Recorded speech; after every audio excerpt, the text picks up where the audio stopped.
Here's why narcissists will never love you the way you love them. Relationships with narcissists are wonderful during the early love bombing phase. They are attentive, charismatic, and charming. They look up to you and heap praise on you. It's flattering that they want to know everything about you.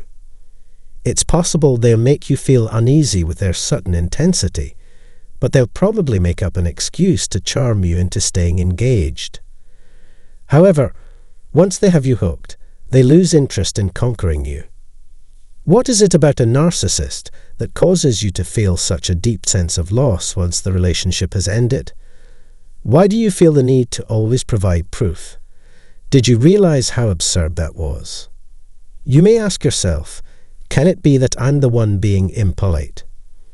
Why do narcissists choose to disregard you in favor of the next available source of validation? We'll have to dig deeper to find the answers we need, as there are no quick fixes to these issues. Let's find out the truth about this situation, in the hopes that it can release you. Subscribe to this channel, and hit the like button if you want to learn why narcissists don't miss you as much as you miss them. If this piques your interest, subscribe using the bell icon to receive instant notifications of any new posts. Alright, let's get started. Narcissists, as you probably already know, have a serious problem with the concepts of object permanence and object consistency. As a result, people won't think about you if they don't actually see you. To understand a narcissist, picture a child of 4 trapped in an adult's body. There's no way this little mind can fathom the existence of anything or anyone beyond the domain of sense perception. Picture a child of 4 years old whose favorite toy you have taken away and buried. A child may wail or demand the toy be returned right away, but they will soon stop caring. For them, the toy simply disappears. That's because their brains just can't take in any more data and expand their knowledge base. After this section ends, there is a brief moment of silence. They are completely oblivious to the fact that there are other options out there. Just like a narcissist, an egomaniac has a ceiling that prevents them from developing further. They were never given any sort of education or instruction in this field. So it's become a routine that never ends well for them. When you stop feeding their ego or leaving them, they will cease remembering you. Putting it plainly, you no longer serve any useful purpose. Nobody from your side helps them. Justify why they should even think about hiring you. Because of their fixation on fleeting details, they put themselves in danger. The only thing that matters right now is the attention that this new individual is providing. That's the kind of details that would pique their interest. Narcissists will not remember you unless you make contact with them or they have a favor to ask of you. This is when you become a potential candidate. If you don't make it simple for them, they won't even think about working with you.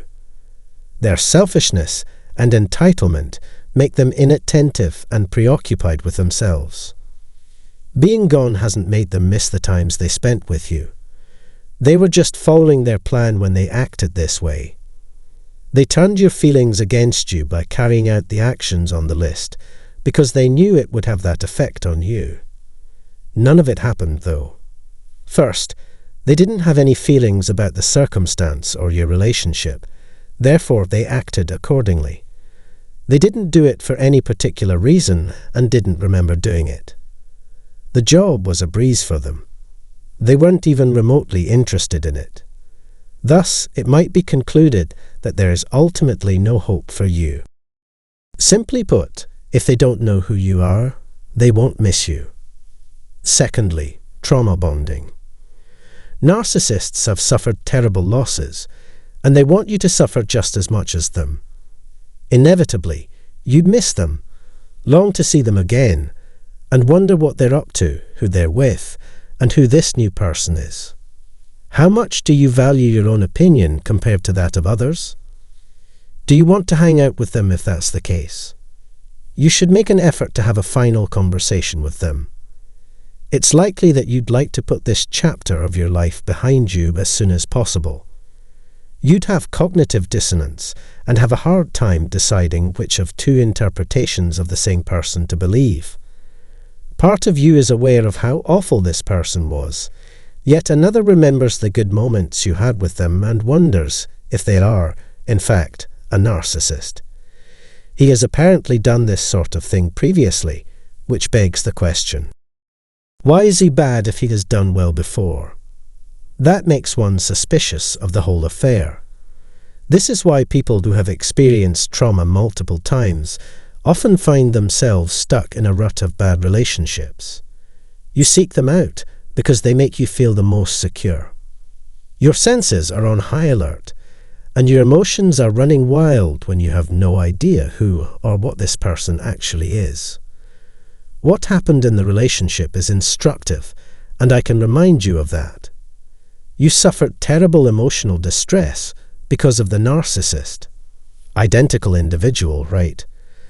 The sole accountable party who raises your hopes only to dash them and leave you feeling miserable. Achieving nothing but hollow promises was their very nature.